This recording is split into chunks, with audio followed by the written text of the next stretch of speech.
Hello, humans. Dr. Saara happening here with Performance is Happening, where we do brain and body training to help you or your organization succeed. Okay, I am going to respond to a media request, and I do this for a few reasons via video. Is one, this is my brain. It is not AI. I know for the media PR humans, they're always checking for AI. This is coming straight from the horse's mouth, brain out of the mouth. Number two, if media humans have questions, I'm sure my humans have questions too. So this way I can create content for everybody and everybody wins. The questions are in a different tab. I'm recording this on Vimeo, which I don't normally do, but we're trying out new technology today. So it won't be my face. I won't see my face. You'll see my face. Okay, here's the questions. Looking for doctors, hormone experts, and nutritionists. Ray, what happens to the body during the holidays? Yeah, it's eating season. I'm filming this at 11/13/2025, and I wonder if I can, we're just going to keep this here, so I don't need to see my face. I call eating season the time, I'm actually in the middle of a sugar detox with 80 people right now in a school district here in Colorado, but eating season starts like the week of Halloween, right? When you buy your candy, when you start eating your candy, and when you reduce all your goals, not reduce, you forget all your goals and you're like, I'm just going to start again in January. Now's the time to actually dig in and to create habits. So come January, you can actually sustain them. So January 1st is the only time that motivation starts behavior, and it lasts 9 days. It's usually 90% of the population has given up on their New Year's resolutions by the second Friday. And I am an internationally published researcher in motivation and optimal human performance. I studied motivation for my master's and for my PhD because at that point I did not know I had ADHD, and I was just like, I'm smart, so let me just learn everything I can about motivation, and then I can like history. And now I know I have an ADHD brain, and that's not how it works. I went down a rabbit hole. You saw my ADHD in action. Okay, here's the question. What happens to the body during the holidays? E.g. stress hormone levels, immune function, digestion. Please explain each point in detail. Okay, so this is going to be an individual thing because everyone's going to respond to the holidays differently. It might be a positive experience for some. It might be a negative experience for some. There could be higher levels of stress. So if your stress is elevated, that means your cortisol, which is your stress hormone, is peaked. And as humans, I'm not in my mountain room. One sec. Can I press pause? Actually, I'll just take it with me. And I'm going to take my coffee too. So if you see any mess, just pretend you don't. Because my house is clean right now. It's kind of clean. Okay, so you're going to see a mountain mural behind me. I painted that when I was avoiding my PhD. So let me just go to the screen where I can see myself. Ta-da! Okay, so I need this to explain cortisol. Cortisol is your stress hormone, right? It goes up. And then in a normal human, before technology, right, it would be go down. And then you would get a tiger chasing you, so it would go up again. And then you'd be hunting and gathering back in the day, so it would go down. And then there's a bear who's trying to eat your berries. And you either do fight, flight, freeze, or fawn. And then you go into the field and collect some corn. But, right, that's not our life. We have the internet. We have the little ping. I don't know if you could hear it in the recording, but I just got an email that ping came up. Our body does not know the difference in between a tiger chasing us and a ping from the email. So if you have your notifications on and you're pinging and pinging and pinging, and then your boss yells at you and something else happens, or your kids are really want like the newest Christmas gift and it's unavailable, so your cortisol spikes and you don't do anything to bring it down, my friend, you are going to have problems. Okay? And if you don't listen to the little invitations your body is giving you to let you know that something is going on, then something will happen in your body. Okay? Right? You might totally hit burnout. You might get an autoimmune disease. You might be really carrying extra adipose tissue or fat in your belly. That's a really big sign of cortisol. And every human responds differently.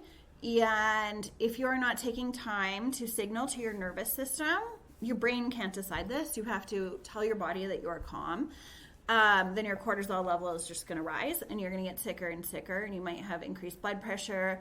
You might have some sort of metabolic disorder. You might be searching in your fridge or pantry for all the sugar, like I'm talking about with my sugar detox humans this week.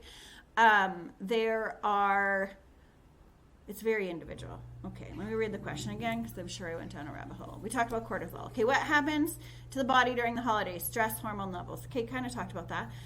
This is also going to be different for females. And if they're perimenopausal or menopausal, or what part of their cycle they're in, what's their level of estrogen and progesterone. This is very individual, so it's really challenging to give like these broad overarching statements. If they're consuming a lot of sugar, I'm doing a sugar detox right now, like that's going to have higher levels of inflammation in your body. Your joints might hurt. Your skin's going to look bad. You're going to have brain fog. There's so many things, and you're going to have higher incidence of cancer if you're consuming sugar.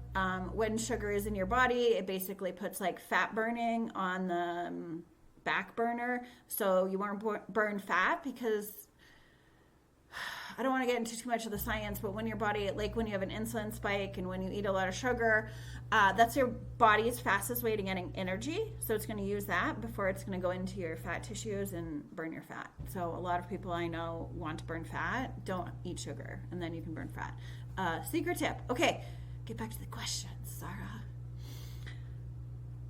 Immune function. Yeah, your immune function is going to be really linked with sugar. So if you're having a lot of sugar, you're going to feel like SHIT. So try and reduce your sugar over the holidays. This is really fresh in mind because I am doing that detox this week. If you are going to consume sugar, please pair it with a protein to reduce that insulin spike. That alone can help you lose weight. Be really conscious when you're eating sugar of, do you like it? Is this serving me? Am I just doing this for fast energy? What does this taste like? Do I need this? Is this automatic in what my brain has created that I need the sugar at this time of day? I do a lot of tools, strategies, and techniques on how to cut sugar. So if you're interested, reach out. Where's the other question again? I'm going back. I have like 500 tabs open because #ADHD. Okay. Immune function, digestion. Please explain each point in detail. Okay, how is your digestion going to be affected? Depends on the human, depends what they're eating, depends how they are fueling themselves. Are you fueling yourself, feeding yourself, or are you just eating stuff because it's there? A lot of this comes down to how you talk to yourself, how you catch and control and change your thoughts. My clients know we do like a timeline shift. Every decision takes you closer or away from your goals. Digestion is huge. Like I've had 3 intestinal surgeries, and digestion is a huge part of how you can have success. I'd recommend doing a Viome test and then follow their protocol for 90 days. Figure out what foods you can process. Really take control of your mind of, are you fueling yourself? Are you nurturing yourself? Are you just eating stuff because you're at a Christmas party? Are you eating stuff because your significant other? Are you eating stuff because you work in a school and you go into the teacher's lounge and there's cupcakes because it was someone's birthday? Like, the only thing you can control on this whole planet is you and your brain and what you put in your mouth. So don't always take the easy choice.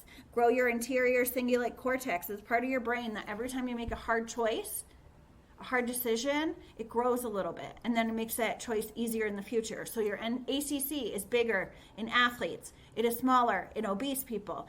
Like, also, I want my humans to be conscious of, why are they eating that food? Okay, are you just autopilot? Are you like totally stepped out and you're disassociated from your life and you don't want to have control over the food that you eat? Be honest with yourself, because that's a lot of humans. right? And I can teach you tools and techniques and skills to be able to manage your mindset so that these choices are easier. But whatever you believe is going to be true. So if you say it's really hard for me to eat healthy, guess what? Your brain will find evidence for that. It will be hard for you to eat healthy. If you're like, I'm the kind of person who prioritizes my well-being and my health, and I nurture myself, your brain will look for ways to make that easy. Does that make sense? Okay, it's about brain training. It's not about the actual food. Everything you do is about brain training. Brain training. Okay, next question. What are 3 to 5 tips for keeping your body healthy this season? I probably went over 3 to 5 tips, but move, moderation. Let's see if we can all do M's. Move, moderation, mindset, management of your environment, management of your mind, management of what situations you're putting yourself in, mindfulness. So when you're actually eating, are you sitting? Are you present? Are you asking your questions like, how does this taste? Do I like this? What's the texture? Am I chewing? Okay. What more M's can we do? Muscles. Strength train. Every human should strength train, especially if you were born with a vagina. You should be strength training. This will increase your lifespan more than anything else. What else? That was like 6 things. But basically be conscious. Know that every decision that you make is a timeline shift. And you are the only person that can control what you do. So take charge of your life. Take charge of your brain. Make sure you're not on autopilot. And reach out if you need help with managing your mind. Okay, Dr. Saara signing out. I hope that was helpful. For the media request, I won't say who it was for because they may or may not want to use this. But I hope this was helpful to my humans watching. Okay, bye. Stop.